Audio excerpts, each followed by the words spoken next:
E aí estamos aqui, nesta noite, na incumbência de ministrarmos a palavra do Senhor. E aí, como eu falei, nós estamos falando aqui de família presente de Deus.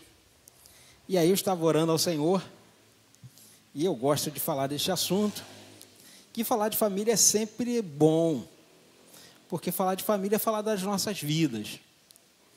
E aí, o nosso tema hoje, de repente você se identifica, de repente você identifica alguém. E aí o nosso tema hoje é famílias problemáticas. E aí nós vamos ver que desde o começo tem famílias com problemas. Se você acha que a sua família é exclusividade por ter problemas, não é. Desde o Éden até hoje, existem famílias que têm problemas. A primeira não foi diferente, a segunda não foi diferente, a terceira não foi diferente. Todas as famílias tinham seus problemas. Então, não é exclusividade da sua família, não é exclusividade da minha família. Situações diferentes, demandas diferentes, necessidades diferentes, mas toda família tem alguma questão. O que importa é como cada um de nós lidar com essa situação. Como cada um de nós lidar com essa realidade. Cada um de nós enfrenta essa realidade. E aí, dentro da família, nós temos as famílias que é composta lá, o pai, a mãe, os filhos ali, que é a família primais ali, da onde nós somos inseridos. E aí, na minha família era composta, né, pela minha mãe, pelo meu pai. Nós éramos 5 irmãos. 3 do primeiro casamento da minha mãe e 2 do segundo casamento, que era eu e Carlos, né, foi membro aqui da nossa igreja. Então, Carlos é o caçula lá de casa. E aí nós éramos 5, 2 pais diferentes. Mas a minha mãe sempre teve um comportamento, embora o primeiro casamento não tenha dado certo, minha mãe nunca falou mal do primeiro esposo dela perto dos outros irmãos, dos filhos mais velhos, né, que eram filhos do primeiro marido dela. E o meu pai era um pai ausente, tinha vários defeitos, mas meu pai, quando estava em casa, era muito amoroso, tudo ali na nossa relação, não amoroso de carinho, de afeto, mas sabia, na verdade, ter um relacionamento ali que nos fazia ali sermos próximos. E isso facilitou. A gente não tinha distinção de quem era filho de quem. Na minha família tem algumas particularidades desse tipo. A minha tia, ela, quando casou, ela assumiu 2 filhos do meu tio. E aí a gente, às vezes, conversando, ninguém se atenta que os 2 filhos mais velhos da minha tia não eram filhos dela naturalmente. Mas todo mundo incluía ali, não tinha essa distinção, porque todo mundo definitivamente era família. A gente entendia assim. E não havia essa divisão, essa diferença. Porque a gente entendia que família não é somente os consanguíneos, mas todo aquele que a gente adentra ali no nosso coração e a gente permite entrar no nosso coração, a gente aceita no nosso coração e a gente permite fazer parte da nossa vida. Então a situação nunca foi sempre fácil, mas nós entendemos que o que nos une é maior do que aquilo que nos separa, que é o amor. Que é o amor de Deus manifestado em Cristo Jesus, também que nos alcançou e nos encontrou. Então, tudo isso nos uniu muito. Então, quando essa família, sempre ali em momentos difíceis, nós percebemos que a unidade familiar ela é sempre maior, ela é sempre mais importante do que as demandas do dia a dia, do que as dificuldades do dia a dia. Então, nós precisamos entender que sempre vai haver alguma diferença na família. Alguém sempre vai ter uma percepção de realidade diferente do outro. Você pode criar seus filhos iguais, de maneiras iguais, dando coisas iguais, mas sempre alguém vai achar que está em débito. Alguém sempre vai achar que recebeu menos do que o outro. Porque quando o pai diz assim, eu já te dei de tudo, você tem que entender que o seu tudo não é o tudo do seu filho. Porque quando o pai diz assim, eu te dei de tudo, o filho vai dizer, você me deu uma Ferrari? Não, então não é tudo. Porque o seu tudo é a percepção de mundo. A percepção de mundo do seu filho é outra. Então, quando o pai fala assim, eu te dei de tudo, tudo o quê? O que é tudo para você? O que é tudo para os seus filhos? Nunca vai ser igual. Porque nós somos indivíduos. Somos seres únicos. E o meu tudo não era o tudo dos meus pais. Então são coisas diferentes. O meu tudo não era o tudo dos meus irmãos. Porque nós somos indivíduos. Então a nossa percepção de realidade é sempre diferente. E a gente precisa entender isso na família. A gente precisa entender isso nos outros. Então lidar na família é sempre difícil. E isso desde o início. Desde o começo. A primeira família constituída, problemas. Segunda família, todas elas. Então a sua família não é diferente. A minha não é diferente. Então nós vamos ver dentro da Bíblia que desde o começo sempre teve famílias problemáticas. Então nessa noite você vai entender que a sua não é uma exclusividade. Não é uma exceção. A sua família, se tem ela de dificuldade, se tem problemas, bem-vindo ao mundo real. Ela faz parte da família de verdade. Não existe família perfeita. Mas existem famílias que buscam, na verdade, se entender, se dialogar, se relacionar melhor a cada dia, aprender com os erros e aprender com as dificuldades. Porque quando há dificuldade, a gente entende que é um momento de se unir, é um momento de se juntar, é um momento de se quebrantar e de se relacionar melhor. Então, a primeira família que nós vamos falar nesta noite é a família que veio primeiro, a família de Adão e Eva. E aí eu botei aqui, a família de Adão e Eva. Família, ninguém assume nada. A culpa é sempre do outro. Essa é a primeira família. Essa família aqui é, o nosso filho deu errado porque a culpa é sua. O nosso filho está nas drogas porque a culpa é sua, porque você não fez isso, porque você não fez aquilo. Ele não passou de ano porque você não corrigiu, porque você não... Está sempre colocando culpa no outro. Então, essa família aqui não assumiu nada. Ninguém assumiu responsabilidade nenhuma. Ambos pecaram. Ambos erraram. Mas quando Deus vem pedir, na verdade, uma resposta do que fizeram, alguém assumiu alguma coisa? Não. Ninguém quis assumir sua responsabilidade. Todos os dois se ausentam, se exime das responsabilidades que tinham. Eles receberam uma ordem, receberam uma regra a seguir, mas ninguém assume os erros. E assim tem famílias que são assim. O pai não assume a sua postura de sacerdote do lar, de responsável pelo lar, de administrador do lar. A mãe, muitas das vezes, não recebe ali, não assume o seu papel de ajudadora, de auxiliadora, da pessoa responsável por nutrir o carinho, o afeto, o afago. São situações diferentes, a própria genética faz isso. Um pastor amigo meu falava, ele estudou na questão da medicina, ele estudava de ortopedia, e ele falava que as mulheres, a parte aqui da cintura das mulheres é própria para segurar os bebês. Então a mãe ela está segurando o bebê aqui, está cozinhando, está falando no telefone, está brigando com outra criança e está fazendo tudo ao mesmo tempo.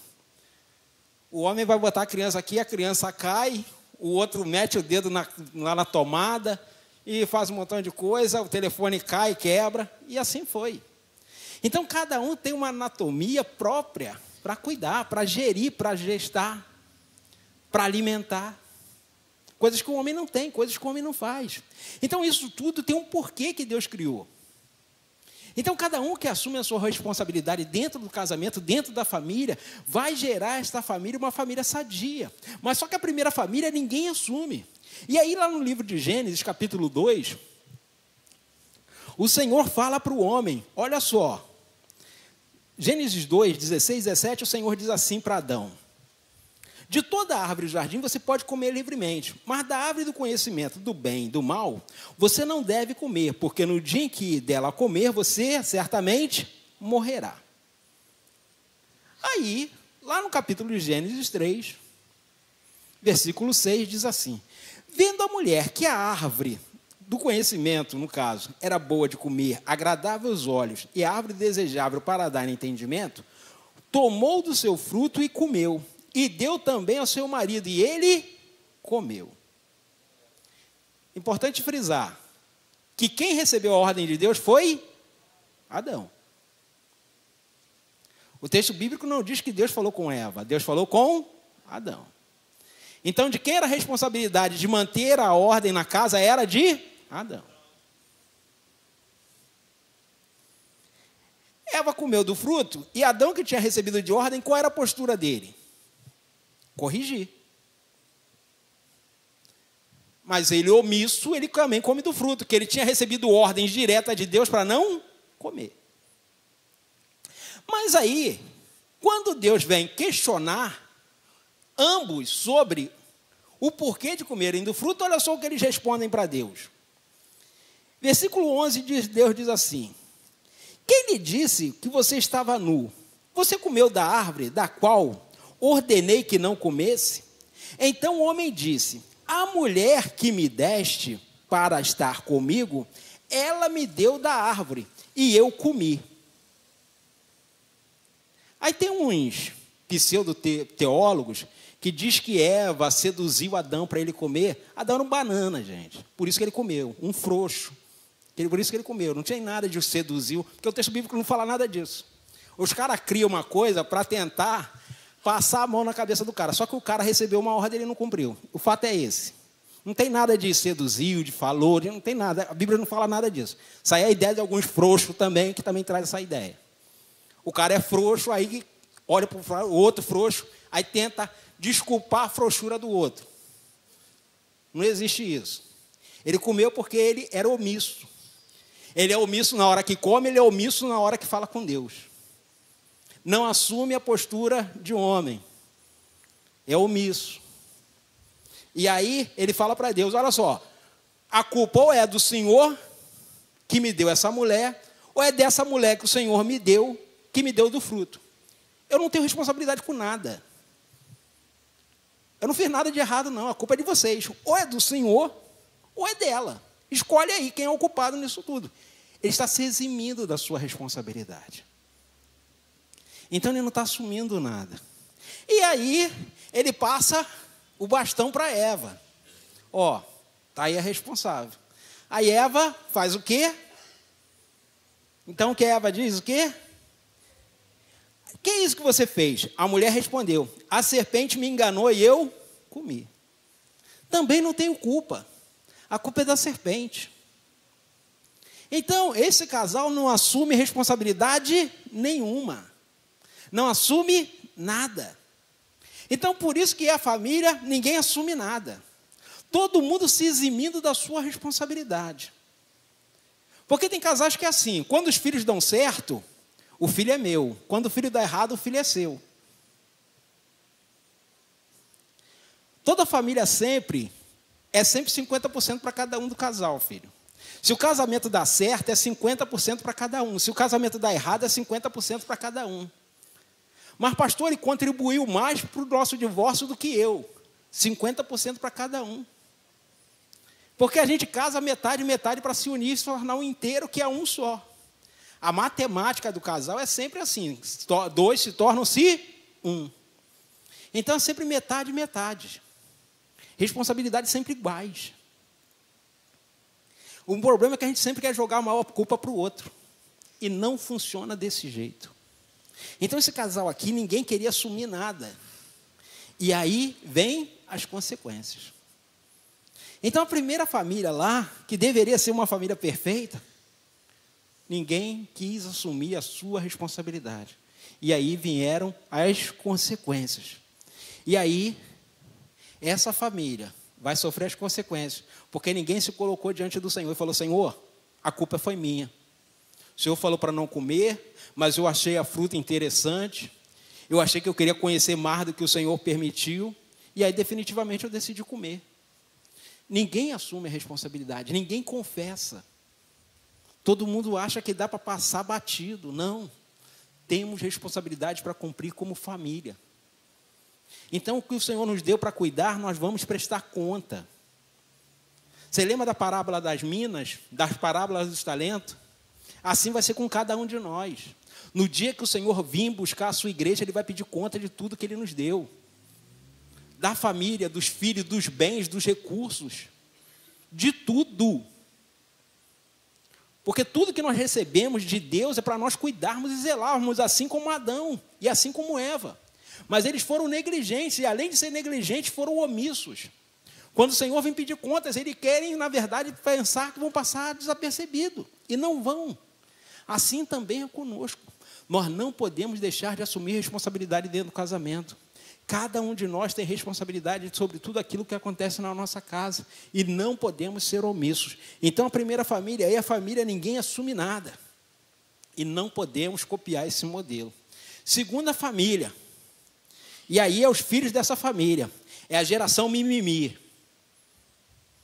Geração mimimi é a geração que não gosta de ser frustrada. É a geração que não gosta de receber um não. É uma geração que está doente. Aí, essa família, a primeira família, ninguém assume nada, tem uns 2 filhos lá. Ele tem um monte de filhos, na verdade. Né? A pessoa, às vezes, faz umas perguntas. Né? Com quem Caim se casou? Caim se casou com uma das irmãs deles. Adão e Eva, gente, deve ter tido uns 100 filhos, pelo menos. É que a Bíblia só relata Caim, Abel e Sete, porque eles são referência ao andamento do plano de salvação de Deus. Mas eles devem ter no mínimo 100 filhos, gente. Eles viveram 800 e poucos anos, gente. Você acha que eles estavam fazendo o quê? Peraí, gente. Esses outros filhos e filhas, eles devem ter tido no mínimo uns 100. Eu estou chutando para baixo, gente. Então, quando eles, na verdade, estão ali, eles são referências da história. E aí, a Bíblia diz lá em Gênesis 4, na verdade, eu botei 3 aí, gente, mas é 4, tá, Alexander? É Gênesis 4. Eu botei 3 ali, mas é Gênesis 4 agora. Gênesis 4, 3 diz assim: aconteceu que ao fim de certo tempo, Caim trouxe do fruto da terra uma oferta ao Senhor. Abel, por sua vez, trouxe das primícias do seu rebanho e da gordura deste. O Senhor agradou-se de Abel e da sua oferta, mas de Caim, de sua oferta, não se agradou. Caim ficou muito irritado e fechou a cara. Isso aqui é o cara que não gosta de frustração. Você não pode fazer isso. Aí fica de beicinho, fica zangadinho, fica birra, parece criancinha. Ele já era um homem, filho. Ele já era agricultor, ele não era mais criança. Mas aí Deus diz para ele que não se agrada dele, ele fica de birra, ele fica de beicinho. Assim é a geração de hoje. Não, você não pode frustrar a criança, não. Tem que frustrar sim. Porque o indivíduo precisa entender que ele não pode tudo. Porque no mundo, você não pode tudo não, filho. Se você pode tudo na sua casa, você acha que é o reizinho, lá no mundo não. Lá no mundo o patrão manda embora, lá no mundo tem que bater cartão, tem que chegar no horário. Se não dá resultado, se não cumprir a meta, vai embora. Porque o mundo é assim, o mundo cobra. Na família, todo mundo passa a mão na cabeça, deixa fazer o que quer, mas lá no mundo, não. Lá no mundo tem cobrança. Porque o mundo real é assim. E aí, aqui, ele fica zangadinho, ele fica de cara farrada. Mas o interessante nesse texto é que esse texto aqui não está falando da oferta, gente. Está falando do indivíduo. Preste atenção no texto. Diz que Deus não aceitou quem? A oferta? Não, não aceitou a pessoa. O problema aqui não é a oferta de Caim, como todo mundo diz. O problema é Caim. Ele que é o problema, não é a oferta dele. Porque olha só o que o texto diz aí, vamos ler de novo? Abel trouxe a sua oferta das primícias. O Senhor se agradou de quem? O que o texto diz? De quem? O Senhor se agradou? Foi da oferta de Abel? Não. Deus se agradou de Abel e da sua oferta. Não foi da oferta de Abel e dele, não. Foi de Abel que o Senhor se agradou e da oferta dele. O problema aqui é a pessoa, não é a oferta. Aos teólogos, não, porque a oferta de Abel tinha lá o sangue. Tudo mentira, gente. Não tem nada disso no texto. O texto diz que o problema aqui não é a oferta, é a pessoa. Deus não se agradou de Caim e da sua oferta. Continua o texto aí, passa o texto, por favor. Dá sequência aí, por favor. Mas de Caim e da sua oferta não se agradou. Deus não se agradou da pessoa. Não é a oferta. A oferta que eu ofereço no altar é consequência do que eu sou. Não é o contrário. As pessoas pensam que a oferta vem primeiro. Não, quem vem primeiro é o ser. Deus não aceita a pessoa e não aceita a oferta em consequência. Deus aceita Abel e a oferta dele, mas Caim Deus não recebe. Nem ele, nem a oferta, não se agrada, porque o problema está na pessoa. E aí ele fica zangadinho. Mas sabe qual era o problema de Caim? A mãe dele, gente. Ué, pastor, a mãe é. Quando Caim nasceu, Eva disse assim, ó, com a ajuda do Senhor tive um filho varão. Faz logo um elogio para o filho. Aí depois também nasceu Abel. E ela não fala nada. Caim se sentia, gente. Ele se achava. Ele era o preferido da mamãe. Ele era o queridinho da mamãe. A mamãe falou que eu sou um presente de Deus. Eu sou mais bonito, eu sou mais legal. Eu sou mais carinhoso, eu sou mais afetuoso. Só que Deus não se agradou dele. E aí ele fica de cara amarrada. Ele fica chateado. Ele fica revoltado. Não gosta de ser frustrado. Isso é um dos grandes problemas que nós temos na sociedade hoje. As frustrações, elas vão acontecer. Os problemas, elas vão acontecer. O desemprego vai chegar. A gente vai perder pessoas que a gente ama, pessoas que a gente gosta. A gente vai ser cheio de frustrações. Você vê lá no Rio Grande do Sul, pessoas tinham casas enormes. De repente, ruiu tudo. Neide estava me falando de uma cena que eu não vi. As pessoas estavam acima da casa. Construída, sabe, sei lá há quanto tempo. De repente, a casa ruiu, as pessoas caíram. Porque a casa desmoronou. Um sonho de ter a casa própria, a casa ruiu. Frustrações. Você acha que alguém construiu a casa para ir na chuva? Não, gente. Mas as frustrações fazem parte do desenvolvimento do caráter do ser humano. Mas esse indivíduo aqui, ele não aceitou a frustração. Ele não aceitou ser frustrado. E aí ele vai lá e vai resolver o problema como? Matando o irmão dele. E assim, muitas das vezes, nós temos na família pessoas que não aceitam as frustrações. Aí essa geração mimimi. Você não pode fazer nada que o sujeito faz beicinho, o sujeito reclama de tudo. Mas nós precisamos ser pessoas maduras. Nós precisamos entender que vamos passar por problemas, por desafios, por dificuldades. Mas isso vai nos fortalecer. Porque a cada dia, nós somos chamados para vencer os obstáculos. E continuar prosseguindo, vencendo a cada dia. Porque não vivemos pelo que vemos, mas vivemos pelo que cremos. E aí nós temos mais uma família aí, que é a nossa terceira família. É Abraão e Sara. E aí eu coloquei aqui, querendo resolver problemas difíceis com soluções fáceis. Tem famílias assim. O problema é difícil, mas aí quer varrer para debaixo do tapete.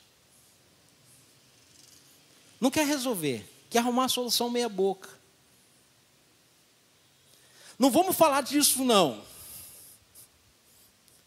Não vamos falar disso porque é melhor. Não, gente, tem que resolver. Tem coisas que tem que resolver. Tem coisas que tem que se falar. Se uma pessoa mandar uma mensagem para mim, pastor, eu tenho uma amiga que está com uma doença que eu não quero nem falar o nome. Aí eu falei, a pessoa está com câncer, gente. Mas a pessoa não quer nem falar o nome da doença, porque tem medo de falar o nome da doença, achando que só por falar o nome vai piorar mais. Não, já está doente, gente. Então tem pessoas assim, que acham que não falando o nome da doença, vai melhorar. Não, gente, você tem que enfrentar o tratamento. É difícil.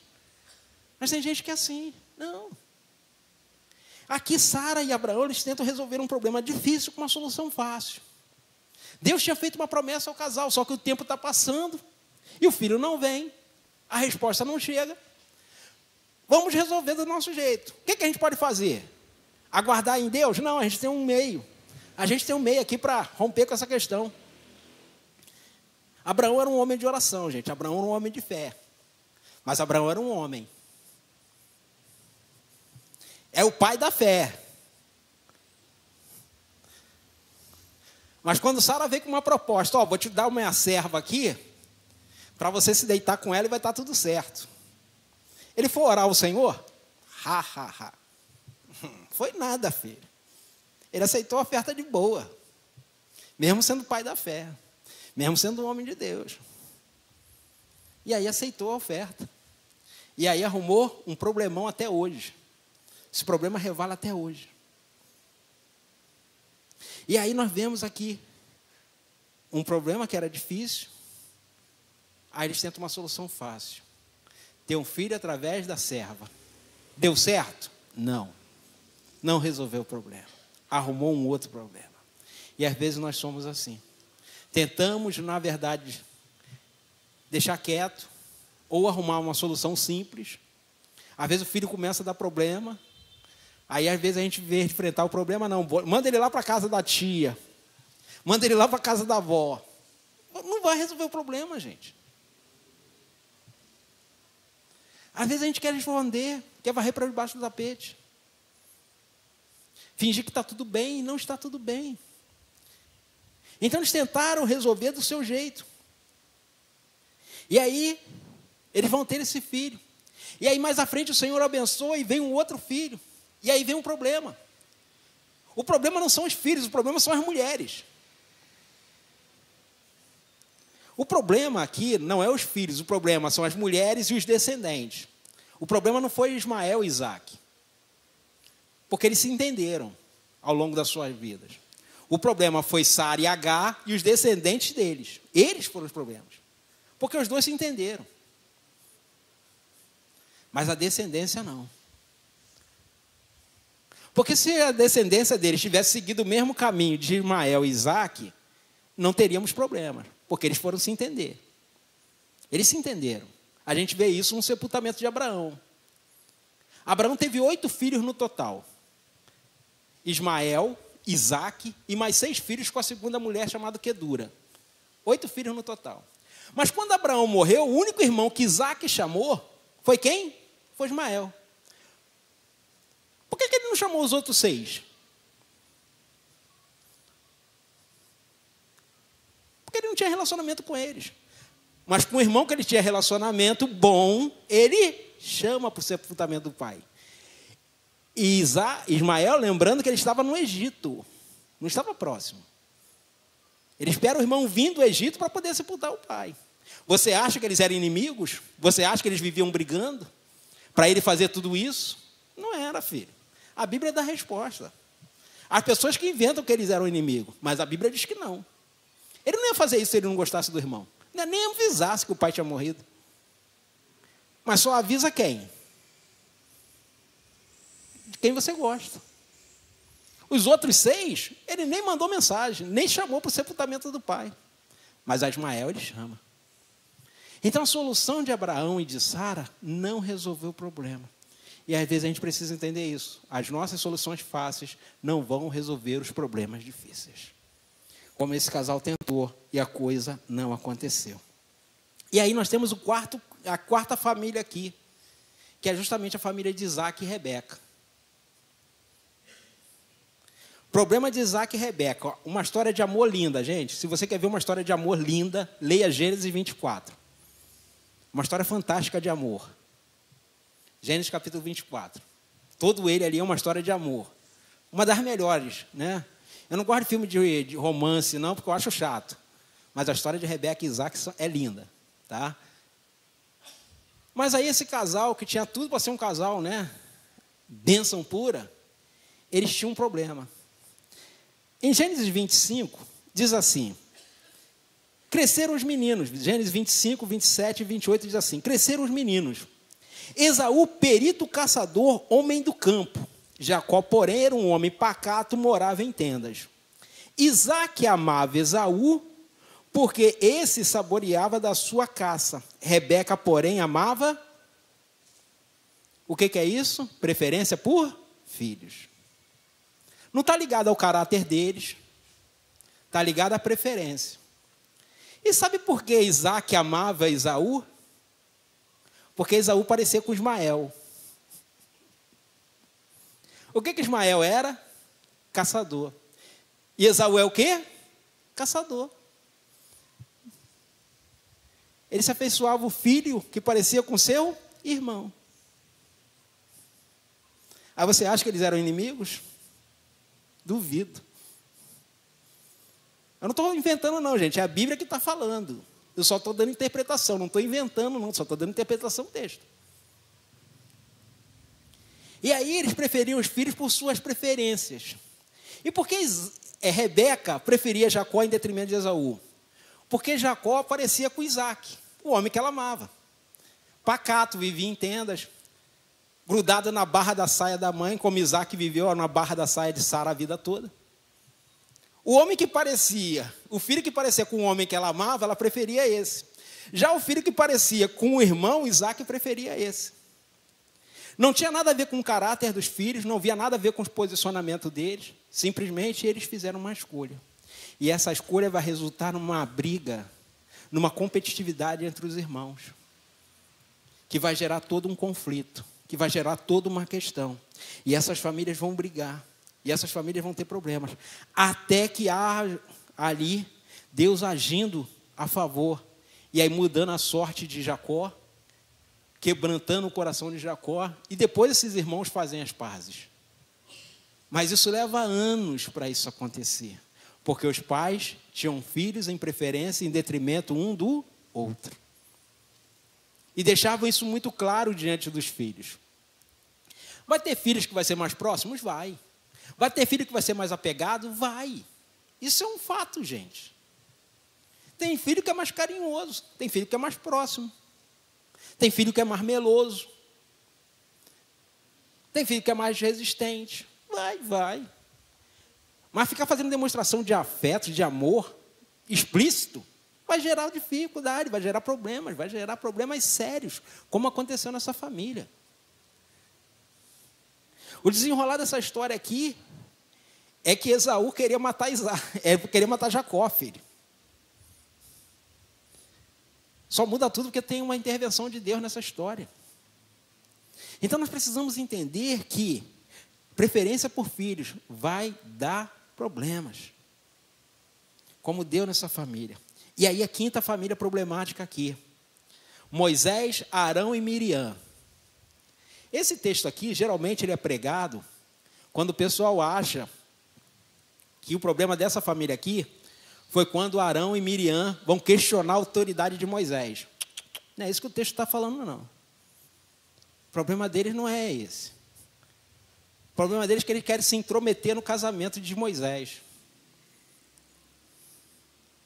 Moisés se casou a primeira vez com uma mulher chamada Zípora, que era filha do sacerdote lá de Midian, Jetro. Ele estava fugindo do Egito e casa com Zípora. Zípora morre, depois ele vai casar com uma mulher, que a Bíblia não diz o nome, mas diz a origem dela. Ela era uma mulher cuxita, uma mulher africana. E aí Moisés vai casar com ela.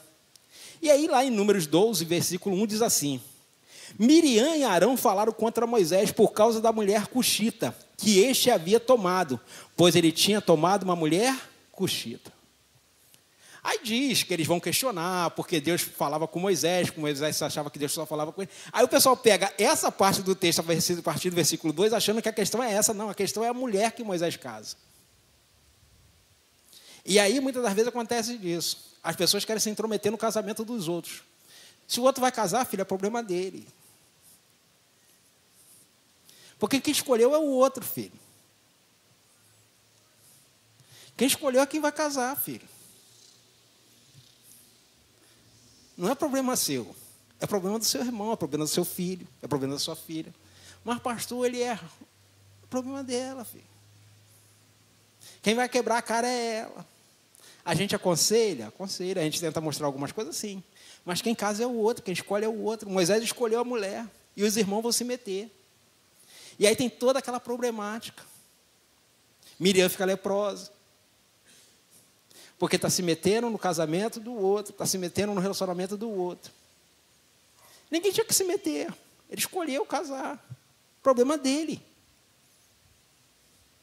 E aí, famílias problemáticas. Tentar se intrometer nos relacionamentos dos outros. Escolha é pessoal. Mas aí a família quer se meter. E aí dá problema. A sexta família aí é sobre rejeição familiar, que é o caso de Davi. Davi na sua casa, 1 Samuel capítulo 16, versículo 5, diz assim: Samuel foi à casa de Jessé, pai de Davi, e ele diz: vim oferecer sacrifícios ao Senhor. Congregue-se e venha comigo ao sacrifício. Então ele consagrou Jessé e seus filhos, e os filhos dele, e convidou para o sacrifício. Então está dizendo que ele convidou Jessé e os filhos dele. Só que chega na hora, o Senhor tinha decidido escolher um dos filhos de Jessé. Só que Davi não está na mesa. Mas Davi não é filho? Mas Davi não está na mesa. Ninguém lembrou de Davi, filho. 7 irmãos, 2 irmãs, o pai e a mãe. Ninguém lembrou de Davi. Você acha que essa era uma família normal? Não. Não tem como, gente. Davi era o caçula, gente. Mais fácil esquecer dos filhos do meio. Do mais novo e do mais velho é difícil. Eu era do meio, né? Uns do meio, né?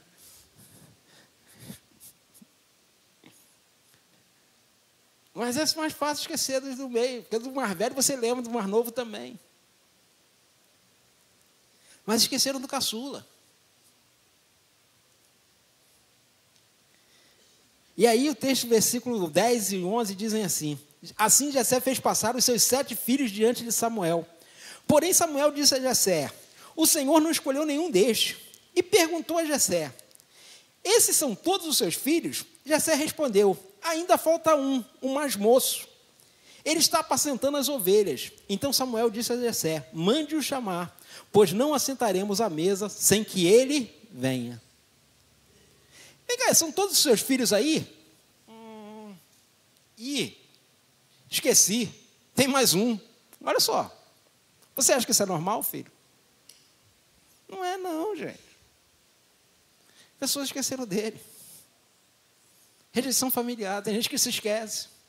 Esquece da gente, esquece que a gente é parente. Aí na hora da dificuldade lembra, né? Na hora da boa esquece, na hora da dificuldade lembra. Mas eu gosto muito desse texto, porque mais adiante, 1 Samuel 24, se eu não me engano, 1 Samuel 24, Davi está fugindo de Saul, e a prioridade dele é cuidar do pai e da mãe. E ele leva o pai e a mãe até o reino de Moabe, para pedir que o rei de Moabe guarde seu pai e sua mãe, mesmo eles tendo esquecido de Davi quando o profeta foi na casa dele. Davi não guarda ressentimentos, Davi não guarda rancor, mesmo as pessoas tendo esquecido dele. Então a gente vê que a Bíblia tem história para tudo, gente. Teve o cara que passou por rejeição, mas ele não deixa isso entrar no coração dele e criar raiz de amargura. Porque a família dele pode ter problema, mas ele entende que ele, como servo de Deus, eleito de Deus, escolhido de Deus, ungido de Deus, ele não pode deixar que essa raiz de amargura brote no seu coração. Então é isso que a gente precisa entender. A nossa família pode ter um montão de dificuldade, mas nós, como escolhidos, como servos de Deus, precisamos entender que fomos separados para um novo momento, para um outro viver. A gente não pode olhar a dificuldade. Nós não podemos ficar repetindo o modelo, repetindo o processo. Nós temos que fazer uma escolha. Ou a gente pode continuar repetindo os mesmos erros da nossa família, ou a gente pode dar um novo destino para a nossa família, dar um novo caminho para a nossa família. Então tudo é uma questão de escolha. A sua família pode se incluir em algum desses aspectos aqui, mas você pode dar um caminho novo, uma escolha nova. E Davi decide fazer isso. Mas Davi, embora não guardasse nenhum sentimento de rancor, de ira em relação à sua família ali natural, aos seus pais, Davi vai ser um homem de muito valor, um guerreiro excepcional, um rei extraordinário, um ótimo administrador, mas um péssimo pai.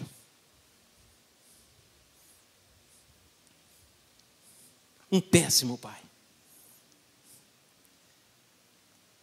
Tem um texto, 1 Reis, capítulo 1, versículos 5 e 6, diz assim: Adonias, filho de Agete, se exaltou e disse: eu serei o rei. Providenciou carros de guerras e cavaleiros, e 50 homens que corressem à sua frente. seu pai jamais, olha só, seu pai jamais o tinha contrariado. Lembra que eu falei da geração mimimi? Davi não frustrava os filhos, não. Não contrariava os filhos, não. Os filhos faziam o que queria. Essa afirmação aqui que faz em relação a Adonias era em relação a todos os filhos. Porque os filhos de Davi faziam o que queria. E Davi não teve poucos filhos, não, gente. Davi teve uns 10 ou 12 filhos. E todos eles faziam o que queriam. Amon abusou da irmã. E Davi não fez nada. Diz no texto bíblico que ele ficou muito irritado, mas ele não fez nada. Omisso.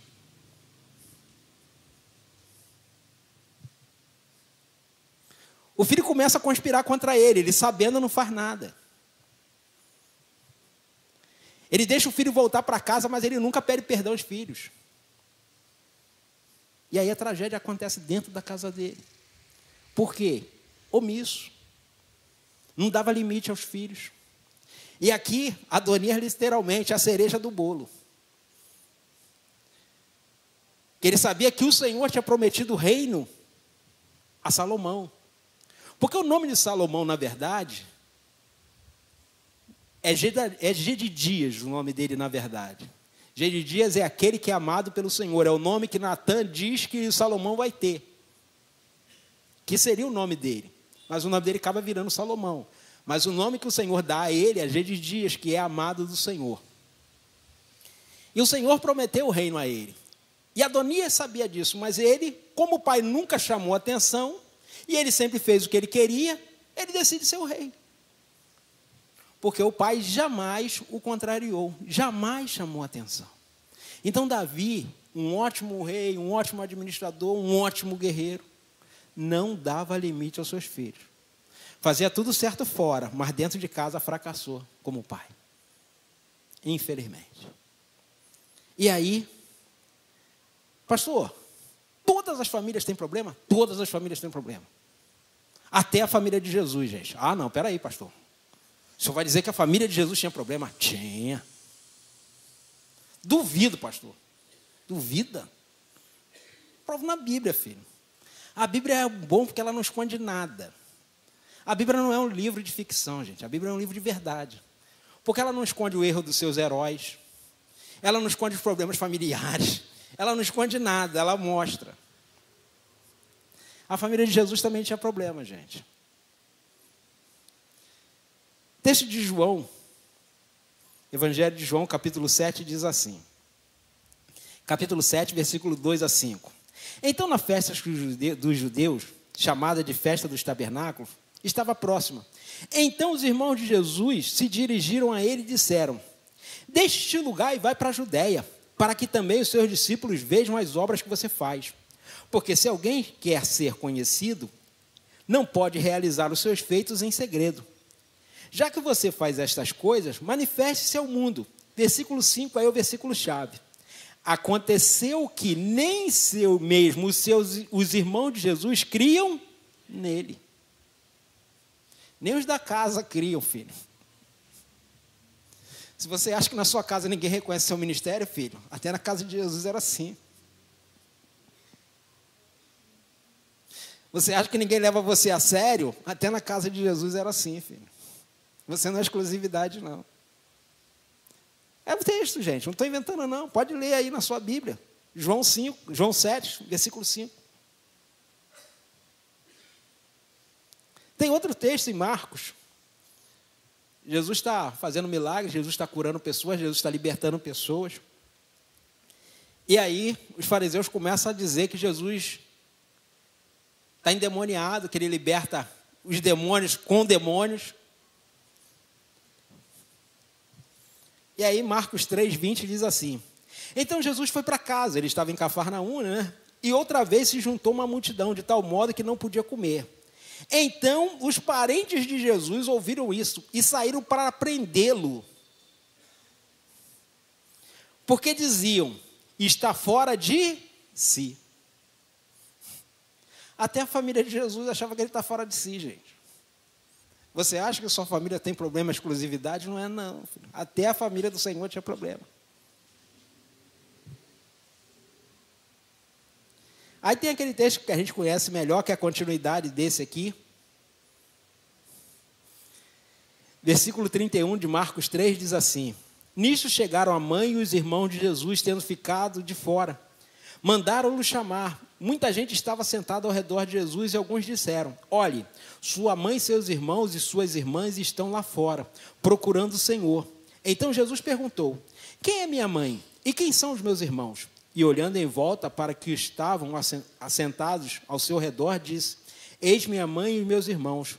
Portanto, aquele que fizer a vontade de Deus, esse é o meu irmão, minha irmã e minha mãe. Então você acha que só a sua família tem problema, filho? Até a família de Jesus tinha problema. Todas as famílias vão ter dificuldade. O importante é como você reage. Mas o importante é dizer que lá quando a igreja se reúne lá no livro de Atos, o texto diz que lá na igreja, no começo da igreja, estava a mãe de Jesus e os irmãos dele. Porque passaram a crer na obra dele. Passaram a crer no ministério dele. Então vai ter dificuldade. Vai ter problemas. Vai ter gente se desentendendo. Vai ter ali. Vai ter briga, vai ter discussão. Mas a família é uma oportunidade que Deus dá a cada um de nós. De aprendermos com nossa dificuldade. De aprender a lidar com os momentos difíceis, com as frustrações, com a rejeição. E não guardar no coração. Temos um coração renovado, uma mente renovada. Porque Jesus avisou isso para a gente. Ó, se vão me rejeitar, o que vocês acham que vão fazer com você, filho? Se vão me tacar pedra, se vão cuspir em mim, o que você acha que vão fazer com você? É assim, filho. A gente só sofre porque a gente quer. A gente já foi avisado de tudo. A Bíblia não engana ninguém, gente. A Bíblia diz que a gente vai passar por dificuldades. Quando Jesus fala assim, ó, no mundo tereis aflições, mas antes disso ele fala, ó, eu estou falando isso para que vocês tenham paz. Não é para vocês ficarem preocupados e desesperados, não. No mundo vocês vão ter aflições. Mas isso é para a gente ficar preocupado? Não. Ele já falou. É para que vocês tenham ânimo, é para que vocês tenham paz. Vocês vão passar por aflições. Mas eu já venci o mundo. O mundo já está vencido. Então, mesmo passando por aflições, nós precisamos ter paz. E ter paz na família é fundamental. Então, eu preciso me esforçar para entender o meu irmão, a minha irmã, os meus sobrinhos, a minha esposa. Minha esposa precisa se esforçar para me entender. Então, é um esforço diário. É um esforço contínuo. Quanto mais próximo nós vivemos, mais dificuldades nós vamos enfrentar. Então, cada família ela tem uma dinâmica, cada família tem um perfil. Então, quando você aprende a lidar com o perfil da sua família, com a dinâmica da sua família, você passa a sofrer menos. Você passa a enfrentar menos dificuldades. Porque cada família vai interagir de uma forma. Cada família vai ter um jeito de interagir com o outro. Tem famílias que são mais amorosas, tem famílias que são mais frias, tem famílias que são mais distantes. Cada família tem uma dinâmica e a gente precisa aprender com cada família. A minha família não é igual à da minha esposa não é igual à minha. Somos seres diferentes, somos famílias diferentes. Mas a gente precisa entender que a família dela é a dela, a minha família é a minha. A dinâmica da família dela é uma, a dinâmica da minha família é outra. Eu preciso respeitar a dinâmica da família dela, ela precisa respeitar a dinâmica da minha família. E aí, respeitando, nós vamos conseguindo ali encontrar um termo de ajuste em cada um. Porque só assim nós vamos continuar crescendo e aprendendo. Não vamos ter famílias perfeitas nunca. Se Adão e Eva tinham de tudo, conseguiram errar, gente. Imagine a gente. Então a gente precisa entender que a nossa família é um presente de Deus. O meu pai não era o melhor pai do mundo, mas em compensação também não era o melhor filho do mundo. Eu me avalio hoje, eu consigo ver que eu não era o melhor filho do mundo. Na época eu poderia até achar.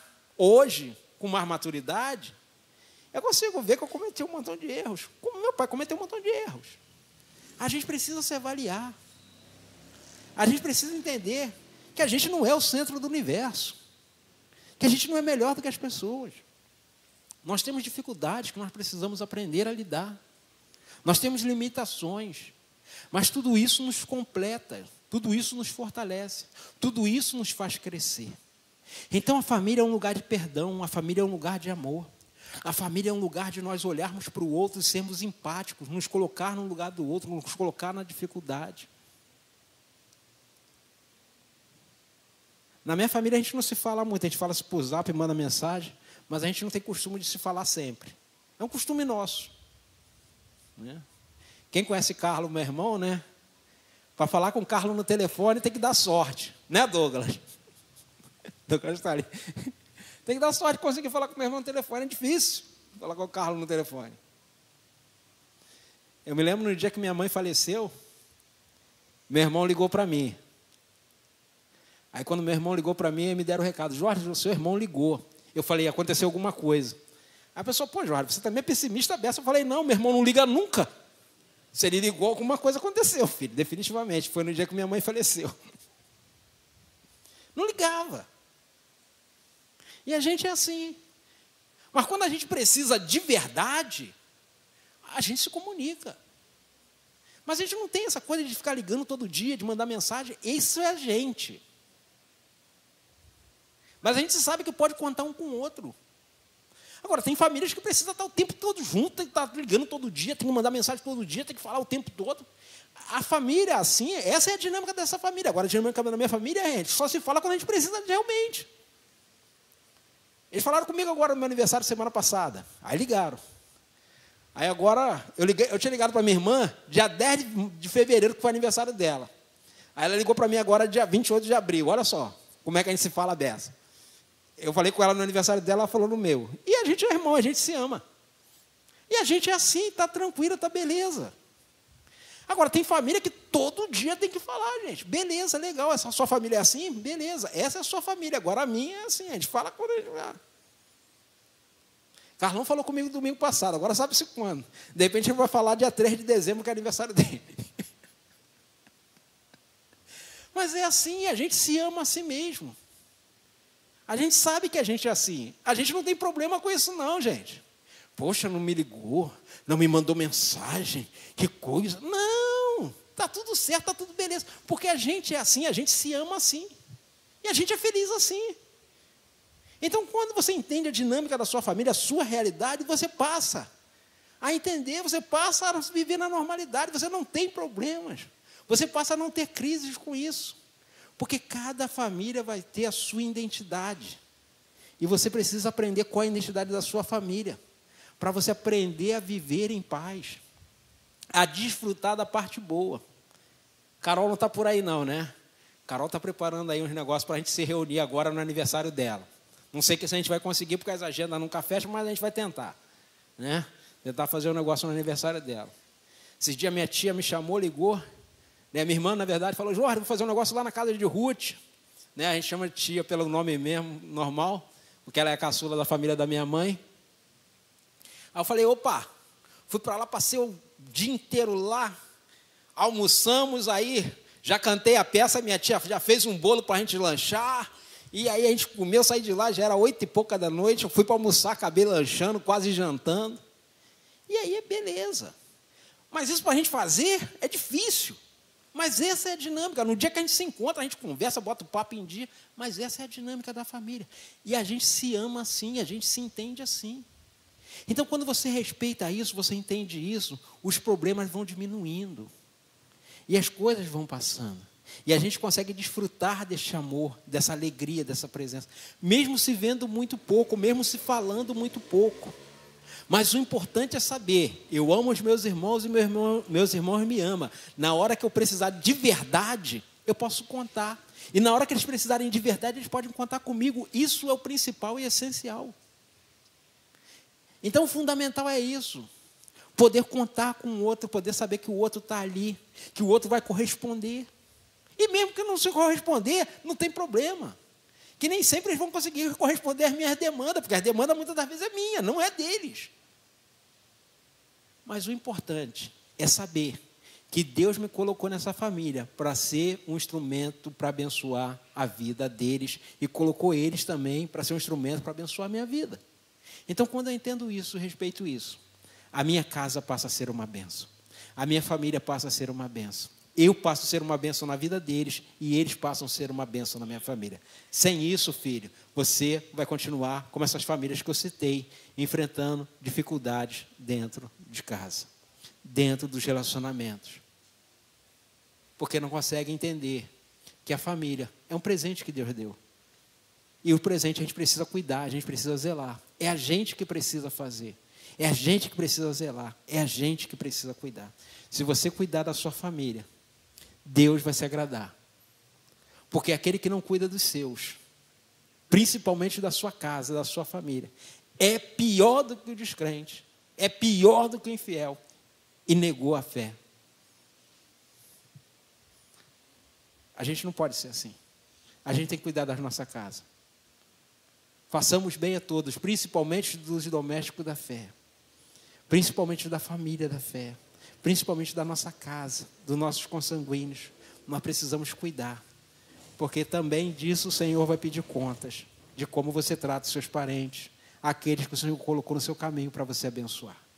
Então, minha irmã, meu irmão, cuide da sua casa, cuide da sua família. Tem coisas que não vale a pena gastar tempo. O tempo é tão valioso que a gente recebe por ele no trabalho. Quando assina a sua carteira, está lá, 40 horas semanais, 36 horas semanais, alguns 30, alguns 20, dependendo. Mas é sempre pelas horas que você trabalha. Então, seu tempo é dinheiro. E aí você pode fazer duas coisas com o seu tempo na sua família. Ou perder tempo com coisas que não vão chegar a lugar nenhum, ou investir tempo, abençoando, amando, perdoando, respeitando. É uma escolha. Ou você pode perder tempo brigando, batendo boca, guardando mágoa, guardando rancor, que não vai te levar a lugar nenhum. Só vai te adoecer. Para a gente que trabalha com área emocional, não é ruim não, porque a gente ganha mais clientes, né, Luciana? Mas as demandas são sempre essas, gente. Pessoas com problemas na família. A família é lugar de adoecer, gente. Mas se a gente aprender a lidar, família é um lugar de saúde. Porque a gente aprende a amar. Porque a gente aprende a dividir. A gente aprende a compartilhar. A gente aprende a perdoar dentro da família. Então a sua família é o lugar que Deus escolheu você para colocar. Para ser um instrumento na mão dele. Para abençoar outras pessoas. Vamos nos colocar de pé? Então nesta noite, lembre, a sua família não é a única família que tem problemas. Não é a única família que tem dificuldades. Não é a única família que passa por desafios. Todas as famílias, como eu falei, desde o começo, até a família de Jesus passava por desafios. Até a família de Jesus passava por problemas. A sua família não é diferente. Então, como você vai lidar com a realidade? Como eu falei, a família de Jesus tinha dificuldade de aceitar o ministério dele. Mas depois da morte do Senhor, todos eles estavam lá no início da igreja. Todos eles entenderam que aquele que estava entre eles era maior do que eles pensavam. Era melhor do que eles pensavam.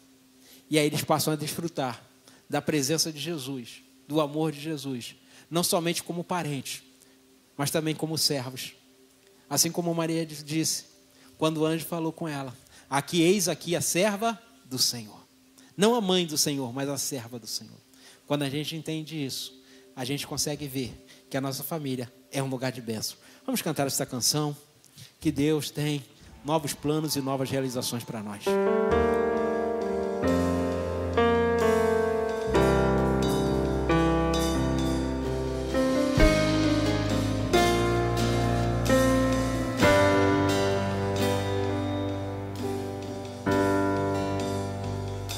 Declare: novos sonhos, novas realizações esperam por ti. Novos planos, novas conquistas. Vira para a pessoa do seu lado aí, ó, diz: esperam por nós. O olho não viu, o olho não viu, ouvido não ouviu o que Deus preparou para Deus preparou para a sua família e para a minha família. Deus preparou para nós. Família, pode sonhar. Se teu filho está longe, teu filho vai voltar. Creia. Na tua casa não vai faltar provisão, não vai faltar sustento, não vai faltar recurso, porque as promessas do Senhor diz que as bênçãos nos seguirão, se tão somente cremos e obedecermos a sua palavra. Promessas se cumprirão,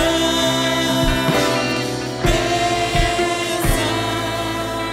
te seguirão, e o que